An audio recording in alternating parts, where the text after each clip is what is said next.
वैसे तो 15 जनवरी 2021 से गोल्ड ज्वेलरी पर हॉलमार्किंग मैंडेटरी हो गया था, यानी कि बिना बीआईएस हॉलमार्क के आपको गोल्ड ज्वेलरी नहीं मिलने वाली थी। लेकिन इसमें थोड़ा चेंज आ गया है। ये जानने से पहले प्लीज जल्दी से वीडियो को लाइक कर लो और चैनल को सब्सक्राइब कर दो। Hello everyone and welcome to my channel. मेरा नाम है वरुण कुमार और मैं हूं आप लोगों का इंडियन बुलियनर। आज से 1 साल पहले मैंने एक वीडियो बनाई थी जिसमें आप लोगों को बताया था कि बीआईएस की जो गोल्ड हॉल मार्किंग है वो 14, 18 एंड 22 कैरेट गोल्ड के लिए मैंडेटरी कर दी गई है। ये भी बोला था कि 15 जनवरी 2021 से ये लागू हो जाएगा। लेकिन इसमें थोड़ा चेंज आ चुका है। क्या चेंज आया है ये हम इस आर्टिकल में समझेंगे। सबसे पहले टाइटल की बात करते हैं। टाइटल ये कहता है कि सिर्फ 10% जो इंडियन ज्वेलर्स हैं उन्होंने हॉलमार्किंग के लिए अपनी अर्जी दी है। इसका मतलब है इंडिया में पूरे जैसे अगर 3 लाख ज्वेलर्स हैं तो उसमें से मान लो 30,000 ज्वेलर्स होंगे जिन्होंने बीआईएस से रजिस्ट्रेशन करवाया है। अब इसमें से सोच लो 2,70,000 लोगों ने तो रजिस्टर ही नहीं कराया। वो तो मेजर चंक हो गया।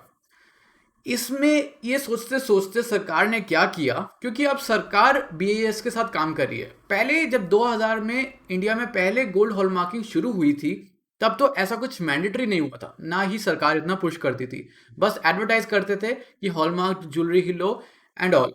बट ऐसा कुछ फोर्स नहीं था कि भाई बिना आप हॉलमार्क के ज्वेलरी ही नहीं खरीद सकते या बेच सकते। तो ये एक चीज नहीं आ चुकी है। अब इन्होंने ये बोला है कि जो 15 जनवरी की डेडलाइन थी उसको पुश कर दिया है जून 1 को। अब इससे ये होता है कि बहुत सारे जो घर वाले लोग हैं वो इस वेडिंग सीजन में हॉलमार्क ज्वेलरी नहीं खरीद पाएंगे।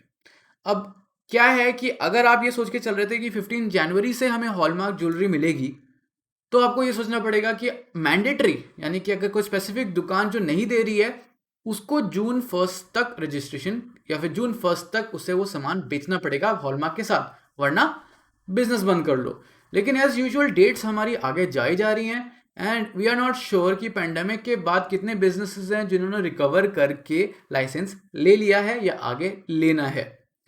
ज्वेलर्स ने ये मेंशन करा है कि ज़्यादा सेल्स नहीं हुई है 2020 में पेंडेमिक की वजह से, और जो पुरानी उनके पास इन्वेंट्री है वो वहीं पे रखी है। अगर वो मैंडेटरी हॉलमार्किंग के लिए ऑप्ट करते हैं तो उससे क्या होता है, जो उनके पास पहले से गोल्ड ज्वेलरी है उन पर उन्हें एसेइंग करानी पड़ेगी। उसके वजह से जो मेकिंग चार्जेस होते हैं, मेकिंग एक्सपेंसेस होते हैं, वो वहाँ लूज कर देंगे, बेसिकली मार्जिन। यहाँ पर कोट ऑन कोट किया हुआ है ज्वेलरी जो है वो इतना तेज नहीं बिकती है क्योंकि वो एक महंगी चीज़ है। तो काफ़ी सारे ज्वेलर्स जो हैं उनको अपने स्टॉक जो है 4-5 साल में ख़त्म करने पड़ते हैं, टाइम लग जाता है। अगर वो हॉलमार्किंग के लिए जाएंगे तो उन्हें मेल्ट करना पड़ेगा और जो ज्वेलरी की मेकिंग चार्ज है उसमें लॉस खाएंगे वो। ऐसा कहा गया है आशीष पेठे ने, जो कि चेयरमैन हैं all India gem and jewellery domestic council. And I think ये जो WHP ब्रांड है उनके उसी में आई थिंक वहाँ पे उनका काम करते हैं। ये भी कहा गया है कि उनको या फिर सारे ज्वेलर्स को टाइम चाहिए by the end of this year, यानी कि 2021 के एंड तक का टाइम चाहिए जब तक अब जो ज्वेलर्स हैं वो स्टॉक्स खत्म कर सकें पुराने ज्वेलरी का और तब हॉलमार्क पे स्विच कर सकें। लेकिन इससे एक दिमाग में सवाल आ रहा होगा कि अगर वो पुराना स्टॉक बेचेंगे जिसमें मान लो हॉलमार्क है नहीं, तो फिर क्या वो एक्सेप्ट होगा? अब इससे रिलेटेड एक ट्रिकी चीज़ है जो कि इस वीडियो के एंड में आपको बताऊंगा मैं जैसे ये आर्टिकल खत्म होगा, तो ध्यान से सुनना। ये भी कहा जा रहा है जो हॉलमार्किंग और एसिंग सेंटर्स हैं, यानी कि जहाँ हॉलमार्किंग होती है, स्टैंपिंग वगैरह वगैरह, प्योरिटी टेस्टिंग होती है, वो ठीक से पूरे देश में नहीं स्प्रेड आउट है, मतलब ज़्यादा नहीं है। अब मान लो अराउंड 900 सेंटर्स हैं पूरे हमारे देश में, और देख लो 3 लाख ज्वेलर्स को इन्होंने कवर करना है। तो दम तो है, हर एक जगह तो नहीं पहुंच पाते हैं सेंटर्स। अब गांव की अगर हम बात करें, अगर शहर में प्रॉब्लम हो रहा है तो गांव में भी बहुत प्रॉब्लम हो सकता है। ज्वेलर्स को बहुत डिस्टेंस ट्रैवल करना पड़ता है ताकि वो अपनी ज्वेलरी हॉलमार्क कर सकें। Okay, that is their side. जो अथॉरिटीज हैं उन्होंने ये बोला है कि 14, 18 एंड 22 कैरेट ज्वेलरी जो है गोल्ड की उस पर हॉलमार्क लगेगा।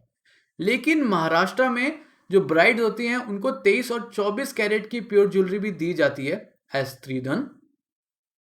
ओके, सो इस पे क्या है देखो। अब 14, 18 और 22 कैरेट की ज्वेलरी सबको समझ में आता है। 23-24 कैरेट की ज्वेलरी, आप लोग तो कई लोग ये सोचते होंगे भाई 24 कैरेट में तो ज्वेलरी नहीं बनती, और 23 कैरेट ये कौन सा है? तो मैं आपको दिखा देता हूँ। देखो ये WHP, जो यहाँ पर जिनकी हमने बात कर रही थी, आशीष पेठे, आई थिंक यही कंपनी में जो काम करते हैं, फिर इन्हीं के वट, इनके यहाँ पर भी एक प्रोडक्ट है जो कि 23 कैरेट गोल्ड का है। तो अब उनका भी दिमाग में ये पॉइंट आ रहा होगा कि मान लो अगर कोई 23 कैरेट का गोल्ड बेच रहे हैं, जैसे ये लोग बेच रहे हैं, चलो इन्होंने मान लो हॉलमार्किंग करा लिया, इनका गोल्ड सही है।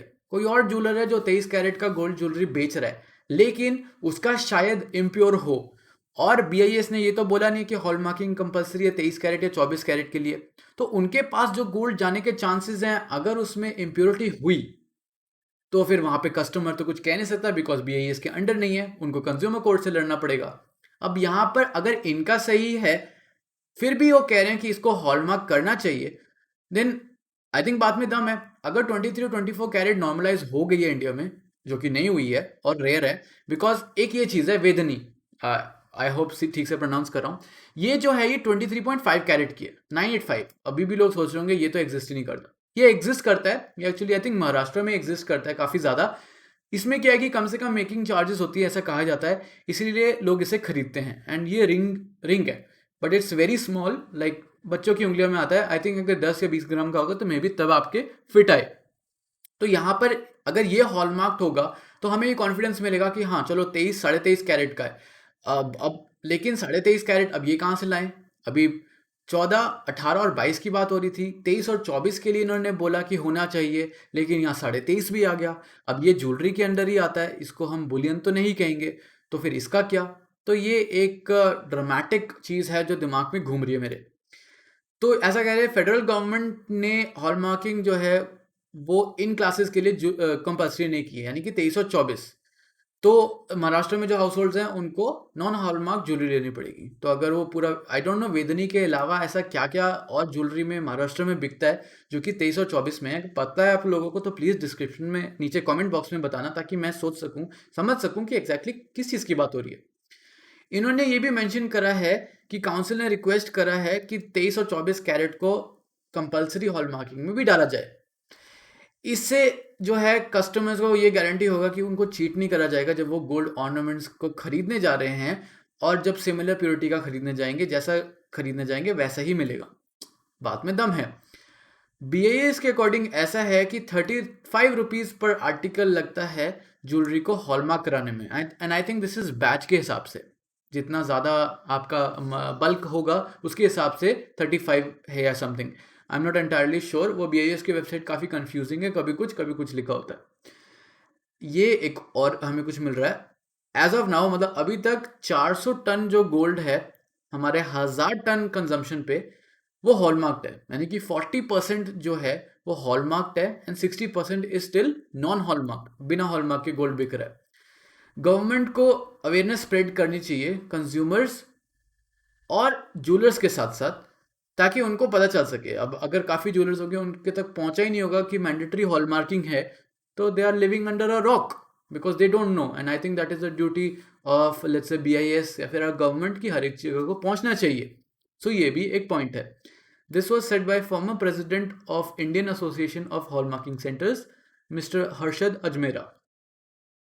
अगर हॉलमार्क अकॉम्प्लिश नहीं करा जाता है डेडलाइन तक, तो ज्वेलर्स जो हैं अपने बिजनेस से आगे काम नहीं कर पाएंगे। हॉलमार्किंग कंपलसरी है, नहीं कर सकते, नहीं कर पा रहे हैं, पुराना बैच नहीं जा रहा है, तो फिर बिजनेस तो रुक गया वहाँ पे। जो छोटे ज्वेलर्स हैं, आ गया ये point, Tier 2 and Tier 3 cities में और रूरल एरियाज में, उनके लिए तो और ज़्यादा मुश्किल हो जाएगी, बिकॉज वो पहुंच नहीं पाएंगे। साथ साथ ये सुनो, मलाबार गोल्ड एंड डायमंड ने मेंशन करा है कि वो साल में 20 करोड़ स्पेंड करते हैं हॉलमार्किंग पे, वाओ, जो कि उनके शॉप्स पे या बाहर मिलता है। अब यहाँ इंटरेस्टिंग चीज़ एक आ रही है। ऐसा माना गया है, ये मलाबार गोल्ड एंड डायमंड्स के चेयरमैन मिस्टर अहमद MP ने बोला है कि एक बार BIS हॉलमार्किंग कंपलसरी या मैंडेटरी हो जाती है, तो कस्टमर्स जो हैं वो अपना जो गोल्ड ज्वेलरी है वो बेच नहीं पाएंगे जिसमें हॉलमार्क नहीं है। अब ये क्या है? अब 2021 से पहले कितने लोगों ने, या फिर जब हॉलमार्किंग जब इंडिया में हुई थी 2000, उससे पहले जिन लोगों ने गोल्ड ज्वेलरी ली है जिसमें हॉलमार्क जैसा नाम कुछ चीज़ ही नहीं था, तो उसको कैसे बेचेंगे? Is this only for Malabar gold and diamonds? अब मलाबार गोल्ड एंड डायमंड्स तो आई थिंक हॉलमार्क करता ही है अपनी ज्वेलरी पर, बाकी ब्रांड्स का तो हम कुछ कह नहीं सकते हैं। So this is going to be very shocking अगर आप जाते हो दुकान में, आप लेट्स से जब हॉलमार्किंग कंपलसरी हो जाती है एंड ज्वेलर आपको कहता है कि इसमें हॉलमार्क नहीं है, हम इसे खरीद नहीं सकते, या फिर आपको लो बॉल करके सस्ते में आपको बेचना पड़ेगा। तो इस चीज़ पर हमें आगे देखना पड़ेगा कि करना क्या है। अब ऐसा तो नहीं है कि अब हम मार्केट में जाएंगे अपना पुराना गोल्ड बेच के नया गोल्ड खरीदेंगे, because that is going to be super expensive. Jewellery आप बेच रहे हो, सबसे पहले आपने मेकिंग चार्जेस लूज किया, इतना सारा जो आप एक्स्ट्रा पे करते हो ज्वेलरी के लिए वो सब आपने लूज किया। स्पॉट प्राइस जो मार्केट गोल्ड प्राइस है उस पर आपको मिलेगा नहीं, तो इन दी एंड बुरा हाल हो जाएगा। So we have to think about this and मैं इसको हाईली एक्टिवली फॉलो करूंगा ताकि समझ सकूं कि एग्जैक्टली हो क्या रहा है। तो इन्होंने ये सजेस्ट किया है कि जो गवर्नमेंट है या ज्वेलरी ट्रेड ऑर्गेनाइजेशंस है या अदर कोई भी स्टेक होल्डर्स है उनको आगे आना पड़ेगा और अवेयरनेस स्प्रेड करनी पड़ेगी कस्टमर्स के लिए कि बेनिफिट क्या है हॉलमार्क ज्वेलरी परचेज करने का। अब ये तो ठीक है, समझ में आ गया, but to be honest isn't this scary?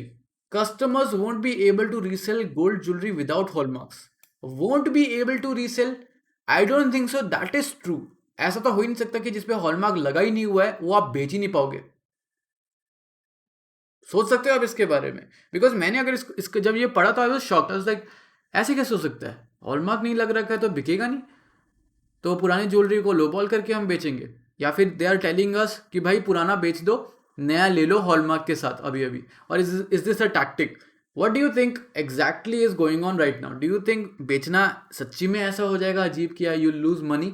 अभी बेचना चाहिए, क्या करना चाहिए, what do you think? Because I am honestly confused कि कई तो ऐसा टाइम आया था जब केटीएम ज्वेलरी को बैन किया गया था बीआईएस ने। जब बीआईएस ने ये बैन करा था क्योंकि फ्यूम्स वगैरह निकलते हैं, तो उसके बाद भी मैंने सुना कि बहुत सारे ज्वेलर्स होते हैं वो केडीएम से गोल्ड सोल्डर कर रहे हैं। सो वो भी नहीं गया। बट जब आप केडीएम की ज्वेलरी बेचने जाते थे स्पेसिफिक टाइम रेंज के बाद, तब उन्होंने उसकी वैल्यू कम करके देना शुरू कर दी। तो सेम चीज़ क्या हमारे यहाँ पर बिना हॉलमार्क 14, 18, 22 कैरेट गोल्ड ज्वेलरी के साथ भी होगा? I am not sure and this is again super scary. तो वैसे मैंने मैंडेटरी हॉलमार्किंग ऑर्डर जो था ये और ये सब कवर करा हुआ था इस वीडियो में, तो अगर आपने नहीं देखा इसको जाकर देख लो। और इस वीडियो को देखकर आपको क्या लगा? Is this very confusing to you या फिर सिर्फ मुझे कंफ्यूजिंग लग रहा है? एनीवेज, अगर आपको आज का ये वीडियो अच्छा लगा है हॉलमार्किंग पर, मैं इस पर अपडेट करूंगा फिर आपको जैसे ही कुछ मुझे पता चलेगा।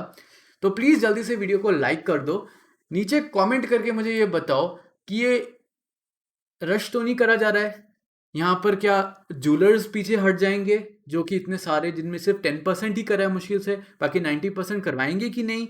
या फिर बिना हॉलमार्क की ज्वेलरी बेचा जाएगा?